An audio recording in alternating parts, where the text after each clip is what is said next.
Hi, Chris and Sean here from Dream Car Exchange. Hey everyone. Uh, Next video in our Would You Rather short series. So again, these are matchups that we're comparing cars from our 2020 Supercar edition of our tournament bracket game that we featured on the Dream Car Exchange website.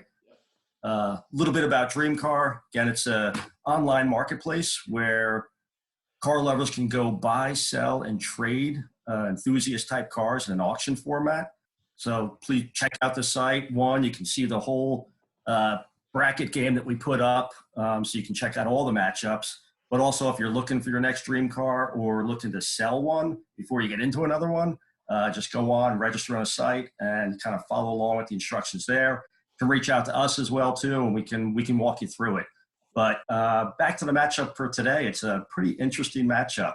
Sean, you want to kick it off?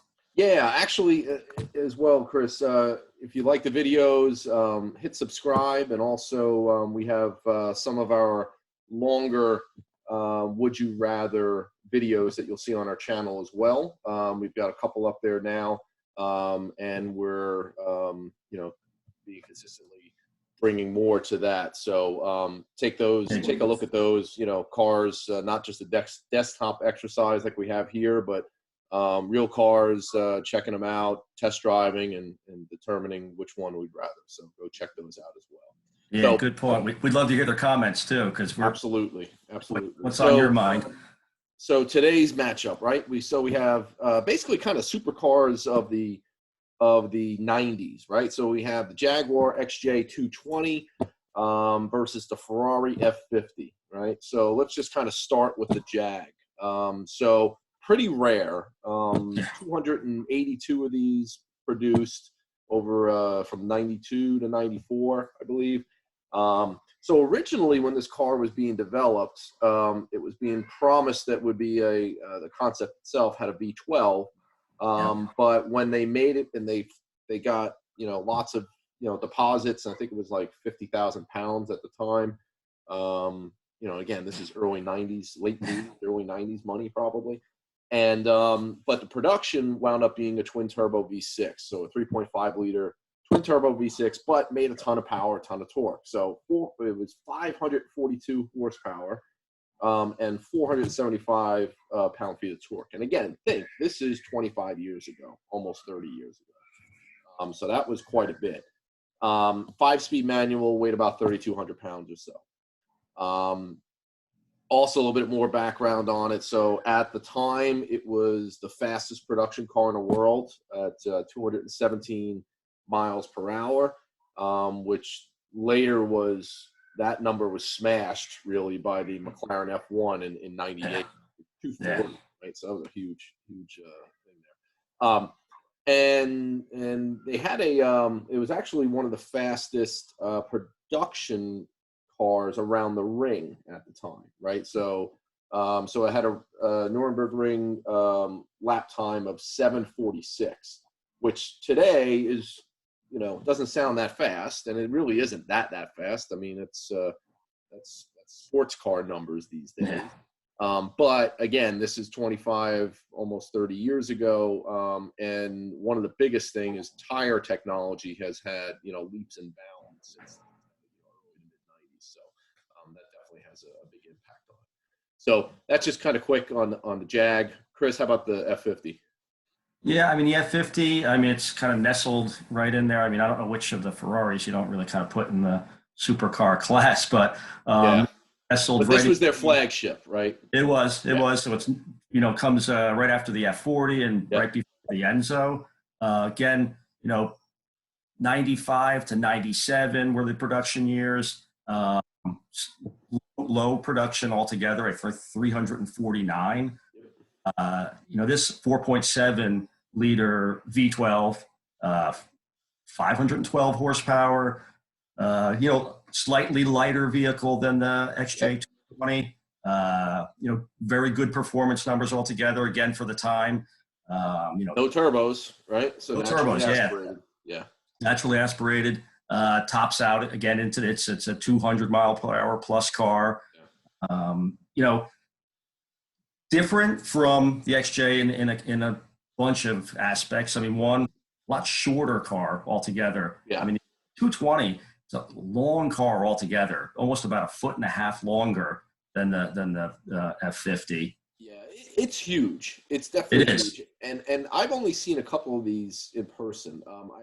I saw one just recently when we were at Amelia Island. I guess a month and a half ago now, for the concourse, and there was one there, and it's huge. It's really, really long. To your point, Chris.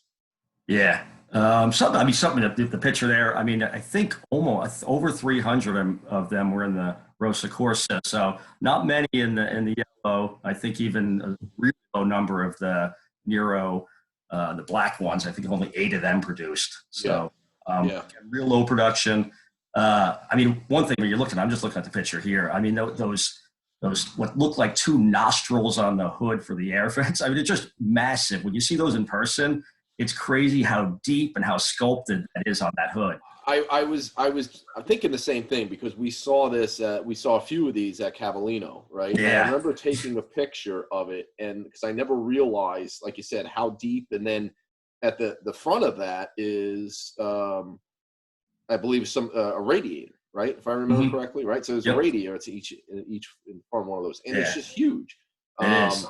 and again, it could be for an intercooler. I'm not really sure, but it is enormous, and it's really, really deep. To your point. Yeah. Super aggressive looking from the front. I mean, it's such Yeah, a cool look yeah, from the front. 6 speed in comparison to the 5 speed for the 220. yeah, Um, but yeah, I'm yeah. So I think one of the biggest differences too is in the interiors, right? So let's take a mhm. look here. So here's the Jag. So definitely more of a luxurious, you know, luxurious type of interior. You got leather, you got, it looks like a regular production car, Yeah. right?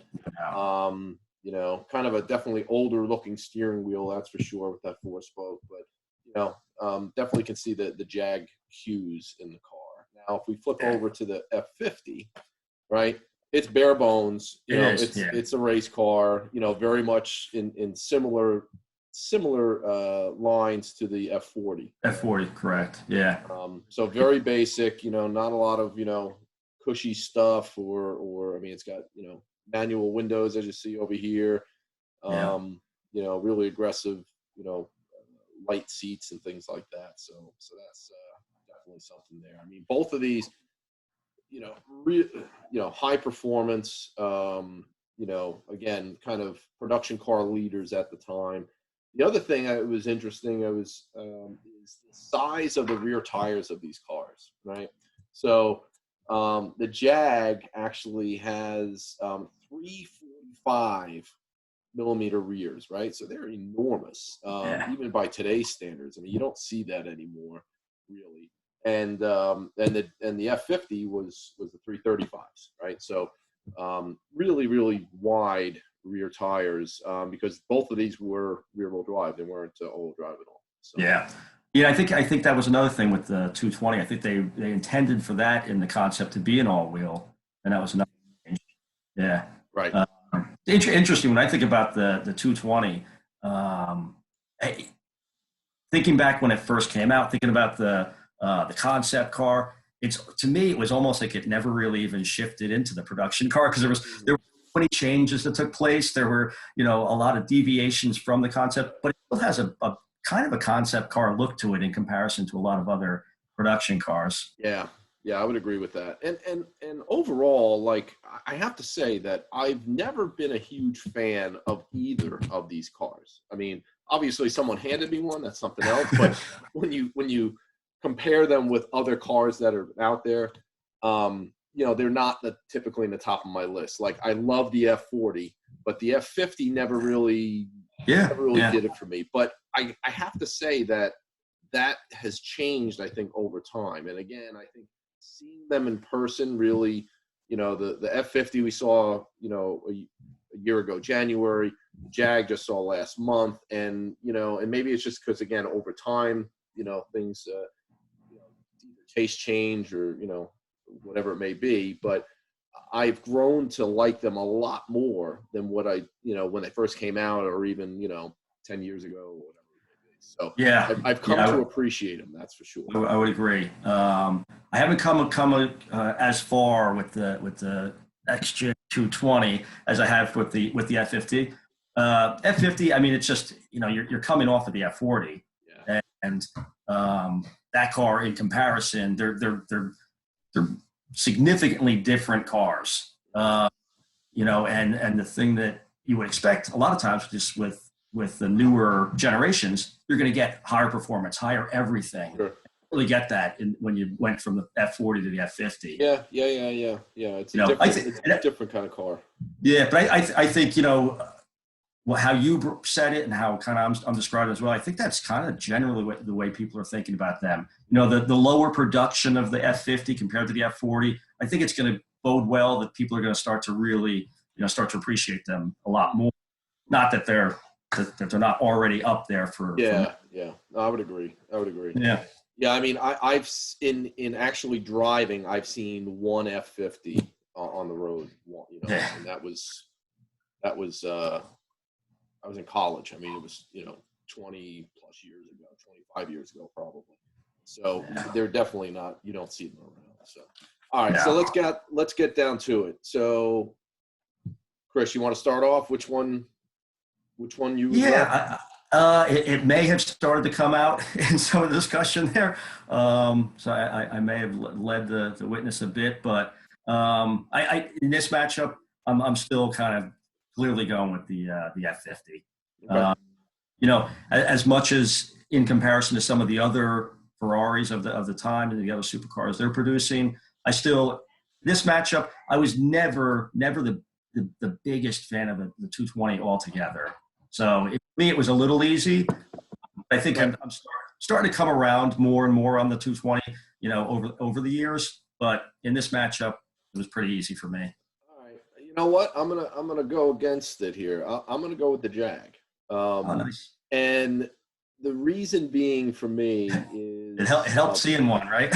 Yeah, it does. It absolutely does, and it is just super cool looking, and it looks like there's nothing else out there that looks like it. Yeah, very true.